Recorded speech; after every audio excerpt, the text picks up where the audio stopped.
Hello, my name's Douglas Penick, and I am the author of Winter Light, which Boomtown Books has just published. It's a book about old age. So the subtitle is On Late Life's Radiance. And it's a book I ended up writing much to my surprise, because first and foremost, I was surprised to find myself old. Um, in the contemporary West, the elderly are always regarded as somehow other, no longer who they used to be, and no longer real members of the worlds that they used to inhabit uh, happily or not so happily. Um, Old age is seen in the West mainly as a medical management issue or and a sort of overall management issue. So the kids have to get their old stirs in some places. They won't harm themselves or be an embarrassment. But what I discovered was that old age is not a defective version of what preceded.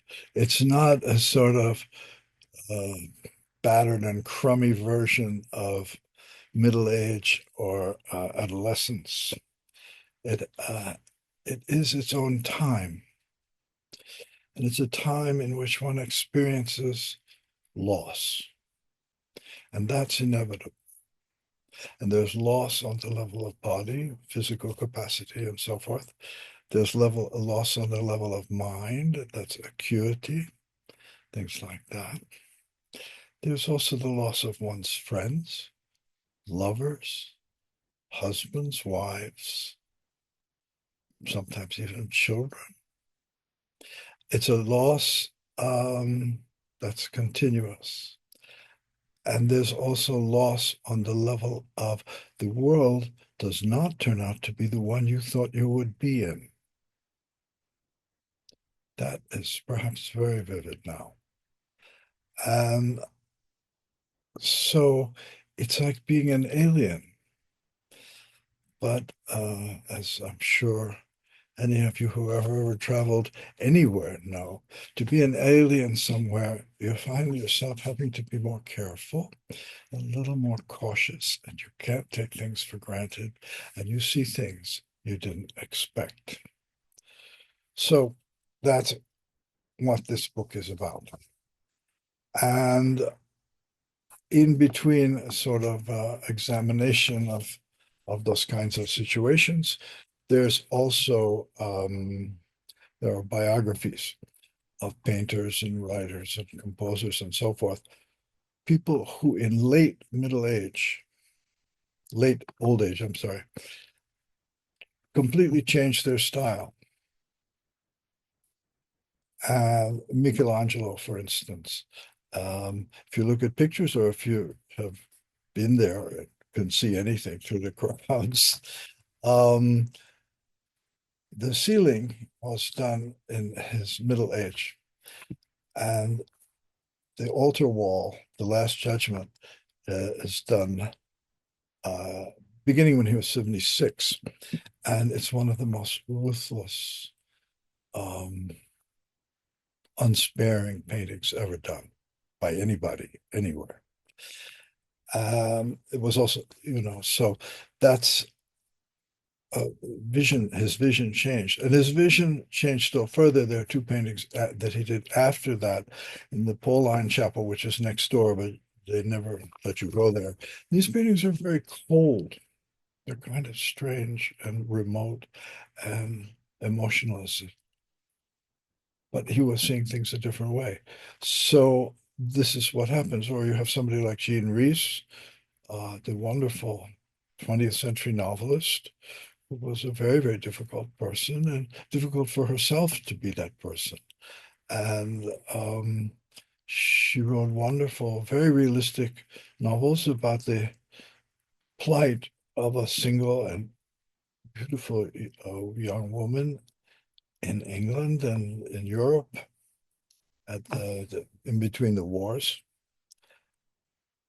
And then she had a very difficult old age, and she drank a lot, and she was always getting in fights and public fights with her husbands and this and that. I mean, and then all of a sudden she turned and she wrote a book called The Wide Sargasso Sea, in which um, it's it's she inhabits the world of Jane Eyre, and it's an extraordinary thing, and one would never have expected her to do that. So um, these are kinds of not exactly examples, but sort of stories of people who found themselves not always happily in their old age, not always happily at all, and at the same time found their way to see something completely different than they had ever imagined before, and to give it to us, to share it with us, and to make it part of our world. So that's what this book is about. And I thought it was actually um, perhaps really valuable to write because nobody talks about old age and what you actually experience and what actually happens. There's a whole lot of stuff about how you could fix this or go back to that. It's anyhow, that's as may be. But it seemed it might be encouraging even to talk in a very direct and not particularly happy way about a lot of the things that happen, and also to talk about people who made a great deal out of what happened to them at that time of their life. So um, that's the point. And Punctum has been so kind and generous in making this book, making it possible for this book to be published. So thank you. And now I'll read this. This was I'm going to read excerpts from the book that were arranged by a man named Ezra Fox. He was an editor at Aerosmith, and has gone on to other interesting projects. But he did sort of made a kind of new assemblage out of the book, and um, as my friend, the great architect Emilio Ambas, who is also the dedicatee of this book, used to say, you don't have to invent the banana. So I just used what Ezra has done, and I think it's a slightly different take on the book, but it's all things I wrote in there. So off we go. Thank you.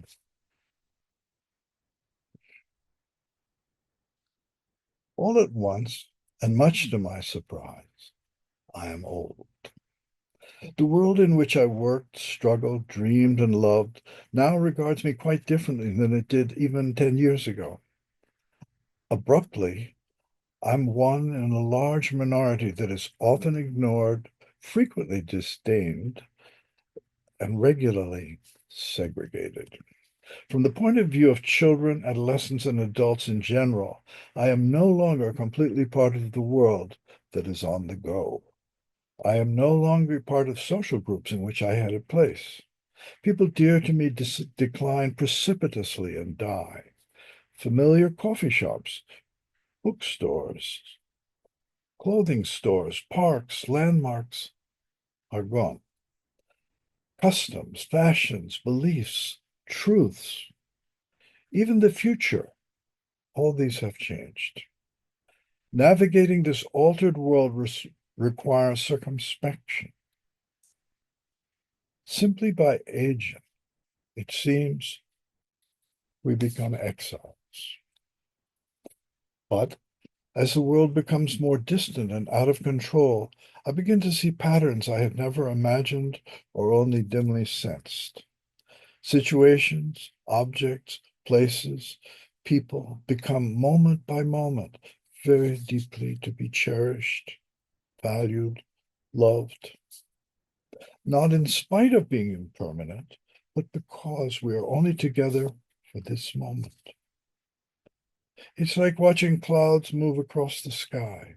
Colors become more vivid, momentary smells more intense, sudden sounds abrupt. Temperatures and textures, memories, ideas, gestures appear and vanish, and only briefly detach themselves from the flow of sensorium. In other words, it seems they are waiting to show themselves. Chinese tradition concerning old age, as Jerome Silbergeld summarized, moved between two poles. Confucian principles emphasize filial piety and reverence to elders as the core element in political, social, and ethical continuity of the social structure altogether. Taoist thought and practice emphasize longevity as a mark of having cultivated harmony with the deepest forces in the natural world. Specific kinds of meditation, yoga, diet, and cultural activities, such as music, dance, poetry, and most of all painting, but poetry too, contributed to extending and enhancing old age. In the Confucian outlook that was dominant in later times, elderly painters were often acknowledged as having achieved a special freedom from conventional restraints. Shen Hao said of his predecessor Nizan, that's in 1301 to 1374, he could not avoid depending on his predecessors. But in his old age, he followed his own way and was like an old lion walking alone without a single companion. Wu Shu, 1070, said of his elderly contemporary Xu Daoning, early in his career, he valued meticulous precision, but as an old man, he cared only for simplicity and swiftness of execution. And the great polymath Su Shi, from 1036 to 1101, said of Ai Huan, who had was roughly a contemporary, the older he grew, the more wonderful his brushwork became. Not clear or even, it possessed a spirit that was not ordinary. Ah, said David Hockney, our contemporary, as he looked at one of Constable's later landscapes. Look how free and fresh, marvelous. Then he looked again. You know, he said, I told Lucian Freud, there's an old Chinese saying, painting is an old man's art. Lucian, liked it, and it's true. Old, you're freer. You don't care so much what other people think. But the freedom that Hockney is pointing to here, and which he certainly has taken advantage of, is not merely iconoclasm. It's a freedom to explore patterns that exist outside the convention, which the artist until that time, that moment, has accepted. In the late 1940s, and for 3 decades on, American painters all thought seriously about their art. They drank in prolonged binges. I'm talking about the abstract expressionists. Smoked, philandered. They cultivated manliness and hurling themselves past conventional boundaries. This was the received grammar for expressing feeling, understanding, meaning, and form. They battled to achieve an art in which the violence of lust or fury or sheer confusion burst in a radiance, a wildness, a confrontational presence in a culture trying to ignore its structural inequities and the damage of 2 world wars. They set out to make culture democratic, authentic, and brash. No matter their successes and even fame, it was a way of life that took its toll, as it did, for instance, with Jackson Pollock. After a long career in turbulent intensity, developing an intensely wrought style of expressionist painting, for which he became famous throughout the world, Willem de Kooning went into a long and painful mental decline. His previous paintings were sold for the highest prices which any living artist had ever received. Beginning in the late 1980s, however, he was diagnosed with Alzheimer's. According to rumor, he barely recognized those close to him or spoke. By using slides of earlier work projected on large canvases and paints mixed and set out for him by assistants, he was able to continue painting for 10 more years. When his wife died, his daughter asked the studio assistants to cease using projections. De Kooning, it was said, was at first puzzled and seemingly lost, but then began painting concentric circles of different colors. Some of the more complex pictures were offered for sale during de Kooning's lifetime, and in 1995, the San Francisco Museum of Modern Art and the Walker Art Center presented large exhibitions of his work.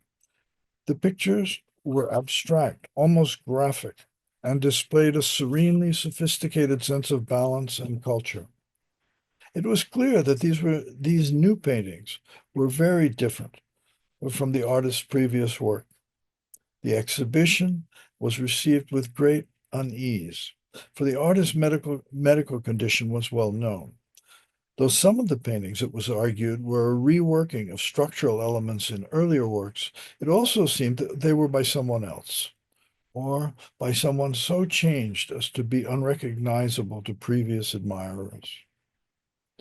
Some insisted that this work was like the late period of other great artists, Monet, Matisse, Titian in particular, a radical alteration of working methods and vision.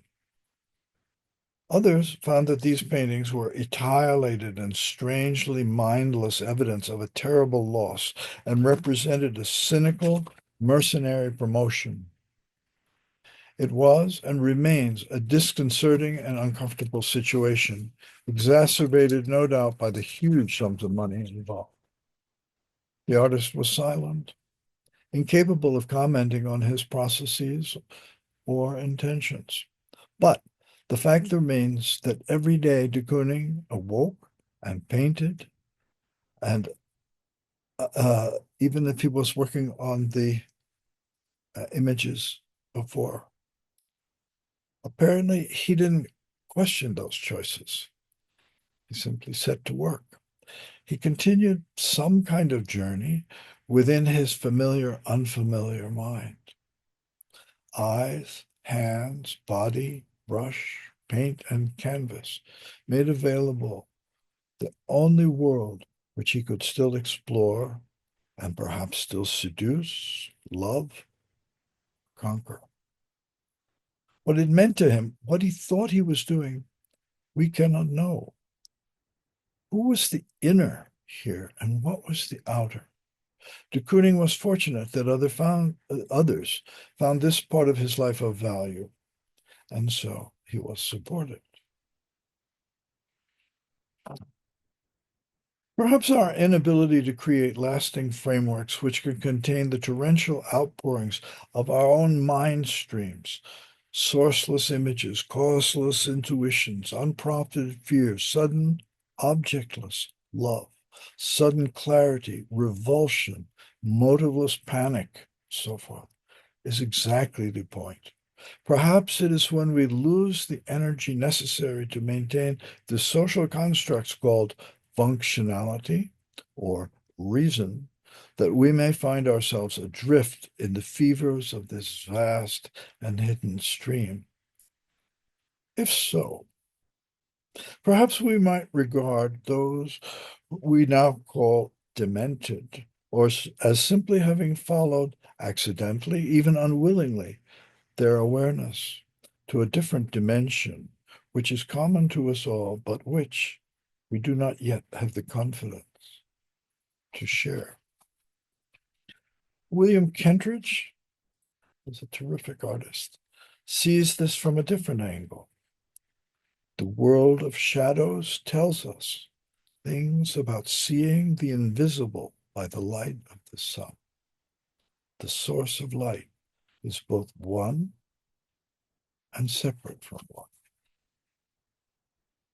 Inner worlds emerge, seductive in pale skies above the hard, shiny tree leaves.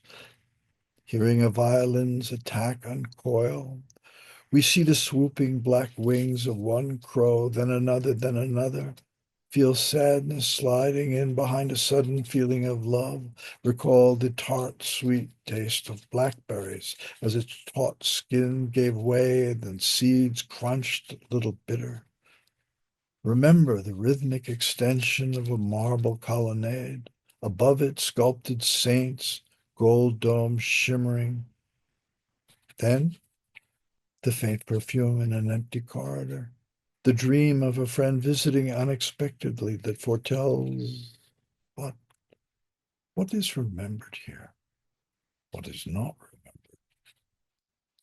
The extravagance of our heart-mind untethered, its uncontrolled outpourings is overwhelming, delirious, and frightening.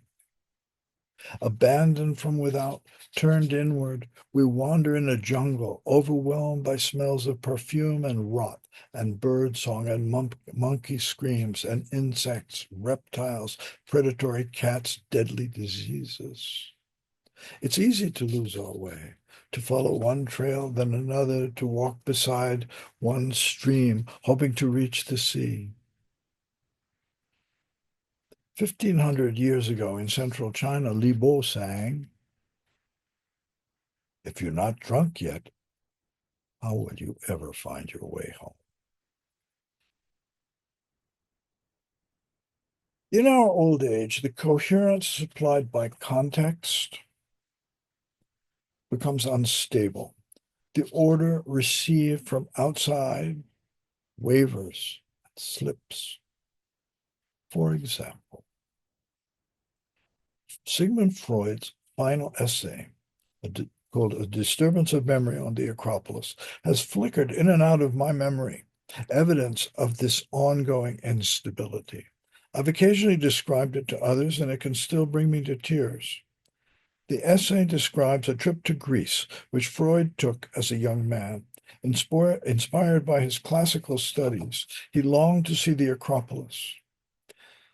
His father, a practical merchant, objected. It was a waste of time and money. He didn't see the point. Freud and his brother persisted. Afterwards, Freud could remember the journey clearly in all its details, but in my recollection, he could never remember seeing the Acropolis. His brother remembered it vividly, so Freud knew he must have seen it. Freud returned to this moment of forgetting very near the end of his life, when he was tormented by a prosthetic jaw he needed since bone cancer had destroyed his natural one.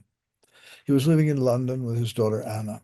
They had been brought from Vienna by Princess Marie Bonaparte, who had ransomed them from the Nazis. His father was long dead, and the cultured world of wealthy and assimilated Jews was being ravaged and destroyed. In his essay, he reflected extensively on similar incidents in medical history and literature as he searched for the meaning of this disconcerting loss.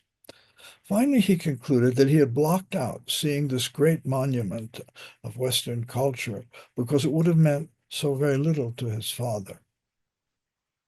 Freud ends his memoir analysis saying that he finally understood this forgetting was induced by filial piety, his love.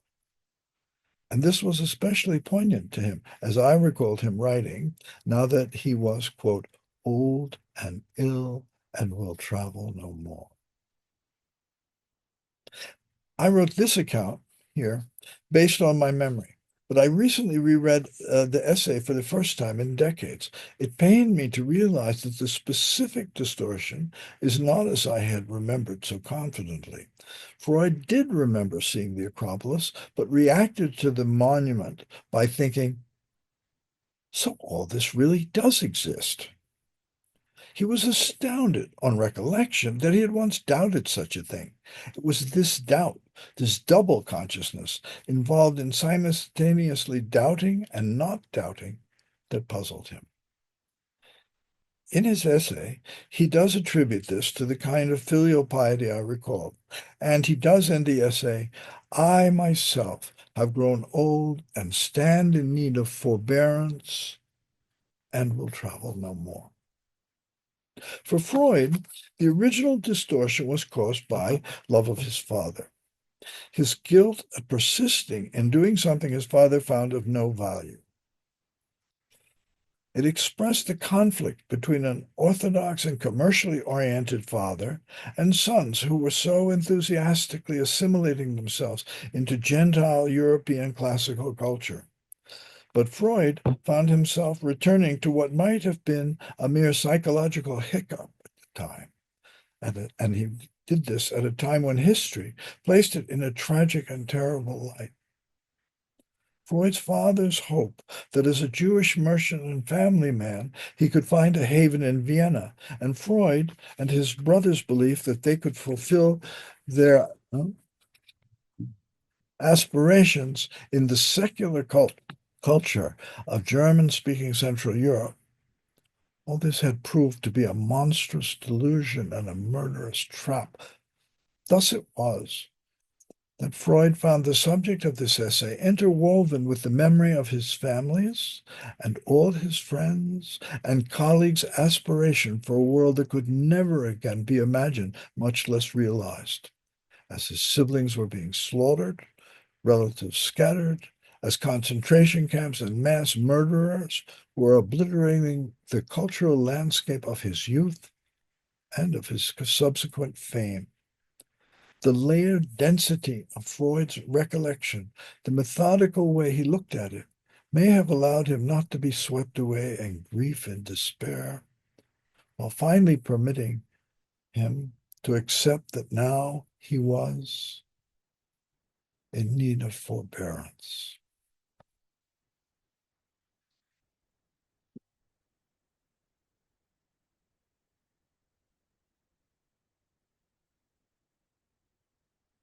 In old age, waiting, our memory merges with sensation. Our memory is not a thing, not a data bank, not a library. It flows in us like lymph, pervades our body. So I am looking out the window at cumulus clouds rising over the foothills.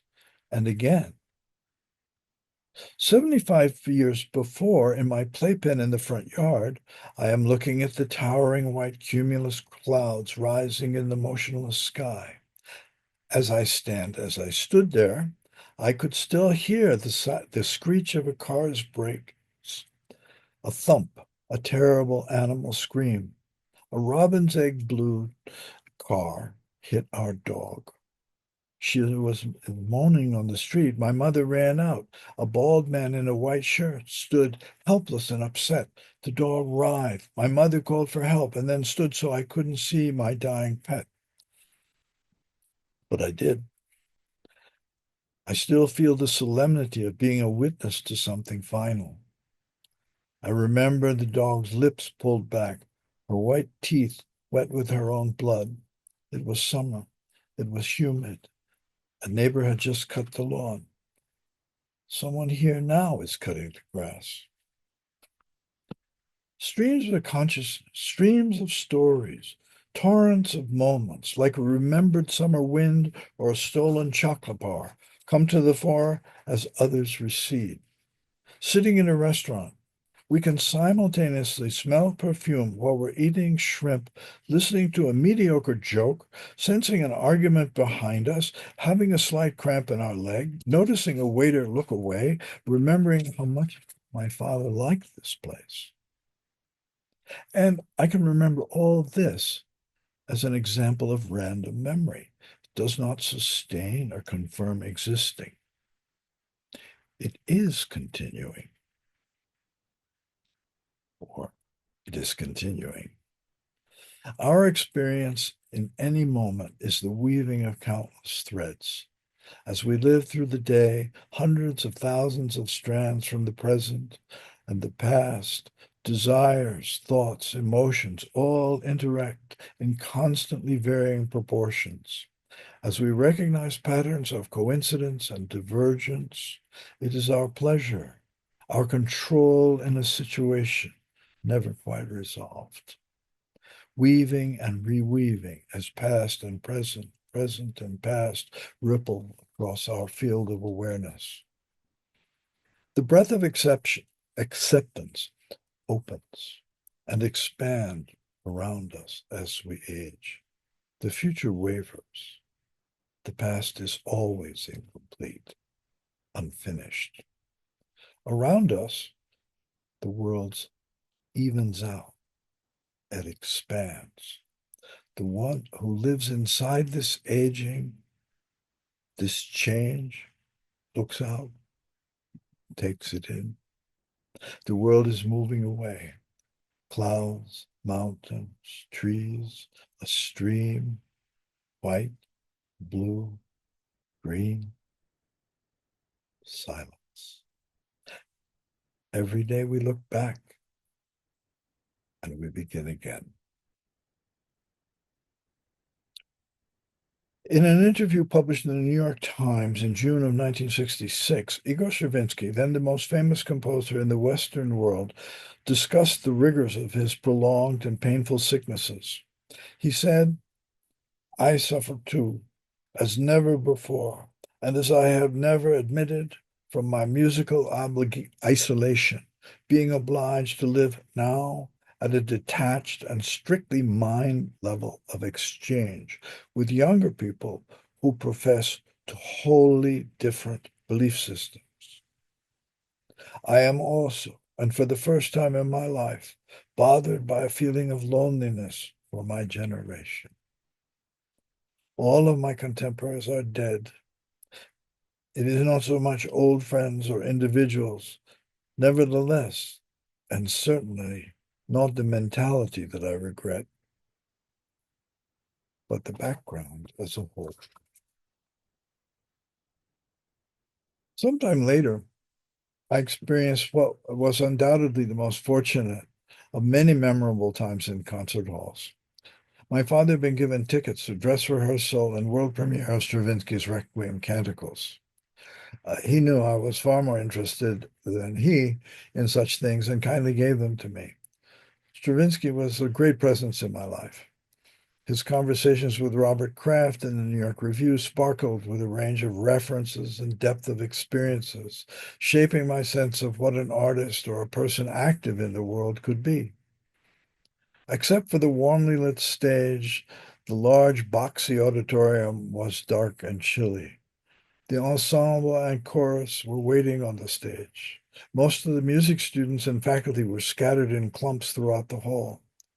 I could see Stravinsky, swathed in a white scarf and a tan overcoat, tiny, bald, and pale. He was frail, like a newly hatched bird. His wife sat next to him on one side, on the other, an empty seat. Then a man who frequently leaned over and commented as Stravinsky looked at the score, lit by a stand light on a table in front of him. The people in the audience were almost silent. Everyone was aware that this was most likely, and so it turned out to be, the composer's last major piece. Stravinsky had his first stroke 10 years earlier, and although he had continued to compose and conduct, strokes continued to weaken him. Robert Kraft, self-effacing in a gray suit, black horn-rimmed glasses, came in from the rear of the hall and walked in front and sat with Stravinsky and his wife, leaned past her to listen to the composer. There was an easy intimacy amongst them. The auditorium was silent as the two men talked quietly. Finally, Kraft stepped up on stage, said a few things to the players, and the rehearsal began with the urgent, plaintive strings in the opening section of the piece. I was aware of hearing something that few had ever heard before, and I felt myself on the edge of a new world. As a conductor and sometimes lecturer, Stravinsky traveled constantly and thus had met everyone of cultural significance everywhere. He was himself an intersection of many critical vectors in the 20th century culture. It's hard to escape the sense that Stravinsky was not just the representative of one culture or another, but that he embodied culture itself. He was so dazzling and complete in his role that it was easy to forget that he exemplified another aspect of 20th century life. He was always in exile. He had been forced to leave Russia. His property, his bank accounts, and his copyrights had been confiscated. He lived in many parts of Europe. He was forced to escape the Nazis in Paris and seek shelter first in Los Angeles, then New York. Though there was really no time in which he was not one of the most famous people in the world, he had to make a place for himself anew everywhere he went. This also led to a reputation for being extremely mercenary, even if always witty. A friend who knew him well gave him, as a joke, a copy of the U.S. tax code on Christmas. The friend called a few days later to see what Stravinsky thought. In his thick accent, he murmured, "My darling, I wept on every page." The evening of the premiere, I found a place out of view on a side balcony. Many famous composers, writers, intellectuals were there, but the person I remember was Robert Oppenheimer. He wore a tuxedo. He was terribly gaunt, and his face was very flushed, bright red actually, and frozen in a kind of terrible anguish. He seemed so deeply pained that those who did not know him and greet him looked away. It had been widely reported that when he witnessed the first atom bomb test, Oppenheimer found a line from the Mahabharata surfacing in his mind. "Now I am become death, the destroyer of worlds." He had been essential in creating the most destructive weapon ever seen and looked like a man burned to the core. The audience settled quickly, and after some other pieces which I no longer remember, Requiem canticles began with the prelude, hushed urgent strings, and unfolded through 9 sections with a great variety of rhythmic devices, melodic transformations, and combinations of instrumental and choral settings that made the relatively short but deeply moving work seem expansive and vast. It seemed to rise out of a distant darkness and carry us on the subliminal pulse of a hidden stream. Perhaps the most striking for me was the beginning, the end, and the Libera Me, with the chorus singing and speaking simultaneously, somewhat in the manner Stravinsky used in his choral piece Threnii. But the essential feeling of the whole Requiem, even with its many complex and subtle effects, was simplicity. As if at the center of every note, chord, or phrase was a muted cry of loss. At the conclusion, the audience was silent, as had been requested in the program. But suddenly, Oppenheimer leapt to his feet, applauding. The audience quickly followed in a prolonged standing ovation. Many years later, not too many, but a few years later, I read that Oppenheimer had this piece played at his funeral.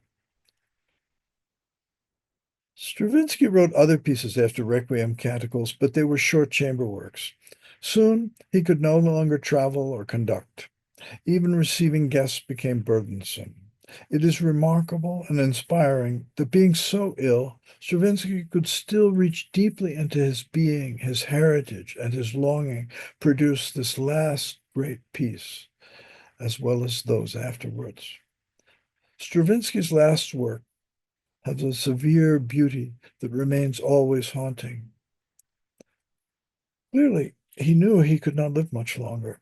The chords, their progressions, their forward movement resonate with an inner clarity, a deep stillness. Even just remembering them, it's easy to imagine I'm in a cold, vaulted nave of an abandoned Romanesque church, seated near a pale limestone column. There's one melodic fragment, one sequence, one confluence of instruments and voices, one rhythm, and then another. They shimmer in the still air. Each changes what went before. Feeling death steering no near, feeling death stirring nearby. The future is void. The past and the present are luminous, momentary, continuous, completely new. There is so much. I am all, and within this cannot long remain.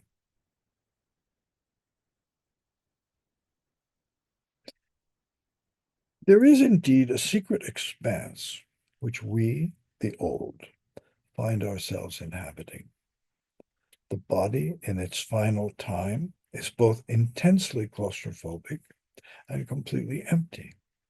Nothing is fixed. The losses are painful, but now there is less here, less there, less now, less then. The absence of so many true friends and lovers is a constant sorrow, but frequently it seems they're close by. It is love and understanding still linking us. We are still in the rolling terrain where we look for ways to reach this and avoid that. The grasses, dry, almost golden, their tassels bright in the evening sun. Now bring me back to the moment when I first came here and stepped out onto a path which branched out and became many, became my life. I met a teacher from Tibet, and this meeting led to other teachers, other friends, marriages, fatherhood, other kinds of studies, different kinds of jobs, teaching, writing, learning lofty things and humble ones.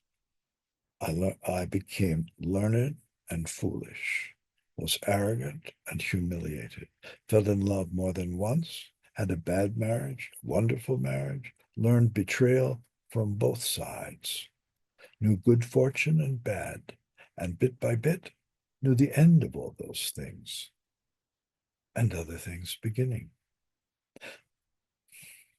And now I look at the gilded, tawny fields I first saw 50 years ago, and they're the same. A hot summer evening, it is slightly humid, but very clear, and I feel that first moment, that tingle of desire, that warmth of beginning, of being drawn onward as the sun, which has been so very hot that day, drifts behind the dark mountain ridge, and pale clouds rise, and the soil cools, leaving the smell of heat and growing and drying. I feel the long ago beginning on this, the same ground as now I feel the end. Tenderness and gratitude. It really is love. And even if it was an illusion or is going to end in 2 seconds and will be forgotten everywhere forever, as if it never was, this love is real and it is complete.